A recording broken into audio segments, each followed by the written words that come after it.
আসসালামু আলাইকুম। নিয়মিত বাংলা সংবাদ আপনাদের স্বাগতম। শুরুতেই থাকছে শিরোনাম, এরপর বিস্তারিত। শেখ হাসিনা পশ্চিমা কোনো দেশে রাজনৈতিক আশ্রয় পাচ্ছেন না। জানিয়ে দেব, কান্নায় ভেঙে পড়েছিলেন, দুবালের সাথে কথাই বলতে পারছিলেন না ভারত গিয়ে শেখ হাসিনা।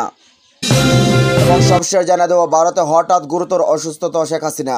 এতক্ষণ শুনছেন সংবাদ শিরোনাম, এবার জানুন পুরো বিস্তারিত। ক্ষমতা ছেড়ে বাংলাদেশ থেকে পালিয়ে যাওয়ার পর শেখ হাসিনার চূড়ান্ত গন্তব্য কোথায় হবে সেটি এখনও পরিষ্কার নয়। ভারতের পররাষ্ট্রমন্ত্রী এস জয়শঙ্কর পরিষ্কারভাবে জানিয়েছেন যে শেখ হাসিনার জন্য ভারত শেষ গন্তব্য নয়।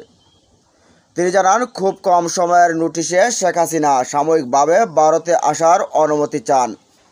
শেখ হাসিনার ছেলে সজীব অজয় জয় জানান, তার মা কোথাও রাজনৈতিক আশ্রয় চাননি, তবে যেটা চেয়েছেন আড়াল করেছেন তারা। তাহলে শেখ হাসিনার গন্তব্য কোথায় হবে? ব্রিটেন, আমেরিকা কিংবা অন্য কোনো পশ্চিমা দেশ কি তাকে রাজনৈতিক আশ্রয় দেবে? পর্যবেক্ষকরা বলছেন, এসব কিছুরই নির্ভর করছে সংশ্লিষ্ট দেশটির বিষয়টিকে কিভাবে দেখছেন তারা।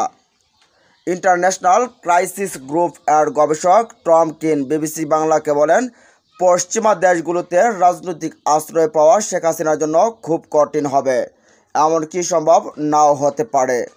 গত কয়েকদিন খবরাখবর বের হয়েছে, শেখ হাসিনা শেষ মুহূর্তেও পুলিশ এবং সেনাবাহিনীকে আরও বেশি বল প্রয়োগ করতে চেয়েছিলেন, কিন্তু সেটা সম্ভব হয়নি। ওয়াশিংটন ভিত্তিক গবেষণা সংস্থা উইলসন সেন্টারের সাউথ এশিয়া ইনস্টিটিউটের পরিচালক মাইকেল কুগেলম্যান মনে করেন, পশ্চিমা কোনো দেশের রাজনৈতিক আশ্রয় পাওয়া শেখ হাসিনার জন্য খুব কঠিন হবে। শেখ হাসিনার শাসন আমলে বিশেষ করে গত কয়েকদিন যা ঘটেছে সেটা নিয়ে পশ্চিমা দেশগুলো খুবই মর্মাহত হয়েছে। গুগলম্যান বিবিসিকে বাংলাকে বলেন, নিরাপত্তা বাহিনী শান্তিপূর্ণ বিক্ষোভে যে প্রবল শক্তি প্রয়োগ করছে এবং শেখ হাসিনার সরকারের যে দমন পীড়ন ছিল সেটি নিয়ে পশ্চিমা দেশগুলোর খুবই আপত্তি ছিল। এটা শেখ হাসিনার জন্য খুবই চিন্তার বিষয় হবে, কারণ তার পরিবারের অনেক সদস্য পশ্চিমা দেশগুলোতে বসবাস করে। শেখ হাসিনার মানবাধিকার লঙ্ঘন নিয়ে যেসব দেশ মাথা ঘামায় না তারা হয়তো তাকে আশ্রয় দিতে পারে। এটা পশ্চিমা দেশগুলোর বাইরে কোনো দেশ হতে পারে, কিংবা গালফ দেশগুলোতে হতে পারে বলেন কুগেলম্যান। ছাত্র বিক্ষোভের নিরাপত্তা বাহিনী যে শক্তি প্রয়োগ করছে সেটির বিরুদ্ধে সোচ্চার ছিল বিভিন্ন আন্তর্জাতিক মানবাধিকার সংগঠন ও জাতিসংঘ মানবাধিকার কাউন্সিল। তারপরেও শক্তি প্রয়োগ করা থেকে শেখ হাসিনা সরকারকে নিবৃত্ত করা যায়নি।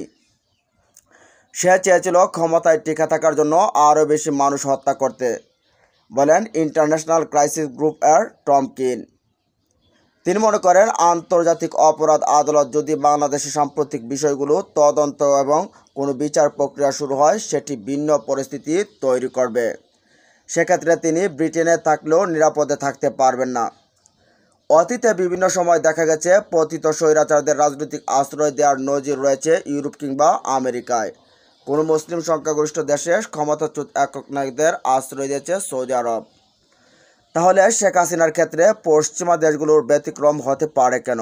পর্যবেক্ষকরা বলছে, এসব ঘটনা ঘটেছে স্নায়ুযুদ্ধ অথবা অবস্থায়। অনেক ক্ষেত্রে বিভিন্ন দেশে স্বৈরশাসকদের আশ্রয় প্রশ্রয় দিয়েছে। তাদের পতনের পরে ইউরোপ, আমেরিকা কিংবা আমেরিকায় অনেকের রাজনৈতিক আশ্রয় পেয়েছেন। টমকিন বলেন, বাংলাদেশে যা হয়েছে সেটি সবারই দেখেছে। প্রচুর ভিডিও ছবি সামাজিক যোগাযোগ মাধ্যমে এসেছে। 20 থেকে 30 বছর আগে বিষয়গুলো এত দ্রুত ছড়াতো না। যে পরিমাণ রক্তপাত হয়েছে এবং শেখ হাসিনার প্রতি যে দৃষ্টিভঙ্গি তৈরি হয়েছে সেটি বেশ নেতিবাচক। স্নায়ুযুদ্ধ পরবর্তী সময়ে ইউরোপ এবং আমেরিকা তাদের মিত্রদের আশ্রয় দিয়েছে।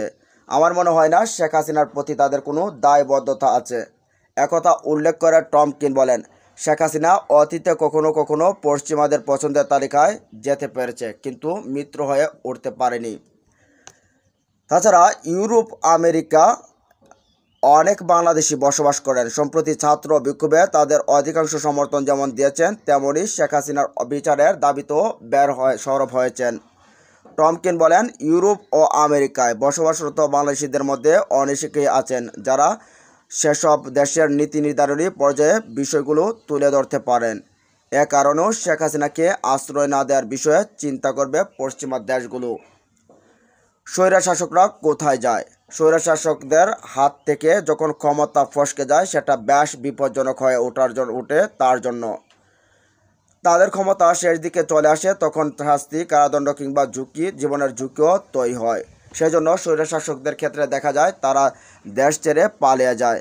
জনরোষ থেকে বাঁচার জন্য তাদের সামনে একমাত্র পথ খোলা থাকে। বিপ্লব, গণ অভ্যুত্থান, সামরিক অভ্যুত্থান এবং গৃহযুদ্ধের কারণে যখন ক্ষমতা হারানোর ঝুঁকি তৈরি হয় তখন তারা দেশের বাইরে নিরাপদ আশ্রয় খুঁজে। স্পেনের বার্সেলোনা ইউনিভার্সিটির রাষ্ট্রবিজ্ঞানের অধ্যাপক আবদেল এসক্রেবা ফ্লোলক এবং যুক্তরাষ্ট্রের নর্থ ওয়েস্ট ইউনিভার্সিটির রাষ্ট্রবিজ্ঞানের অধ্যাপক ড্যানিয়েল ক্রামারিক স্বৈরশাসকদের গন্তব্য নিয়ে গবেষণা করেছেন। তারা লিখেছেন, দ্বিতীয় বিশ্বযুদ্ধের পরে দেখা গেছে স্বৈরশাসকদের ক্ষেত্রে দেশ ছেড়ে চলে যাওয়া তাদের পছন্দের তালিকায় দ্বিতীয় অবস্থানে। দ্বিতীয় বিশ্বযুদ্ধের পর থেকে যত স্বৈরশাসক ক্ষমতা ছাড়তে বাধ্য হয়েছেন তাদের মধ্যে 20% নির্বাসনে গিয়েছিলেন। অনেক সময় দেখা যায় স্বৈরশাসকদের নির্বাসনে যাওয়ার বিষয়টি সংঘাত নিরসনের ক্ষেত্রেও ভূমিকা রাখে।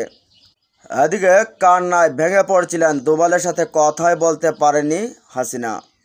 তীব্র গণ আন্দোলনের মুখে 5 আগস্ট মাত্র 45 মিনিটের নোটিশে বাংলাদেশ ছেড়ে বোনকে নিয়ে ভারতে পালিয়ে যান তিনি।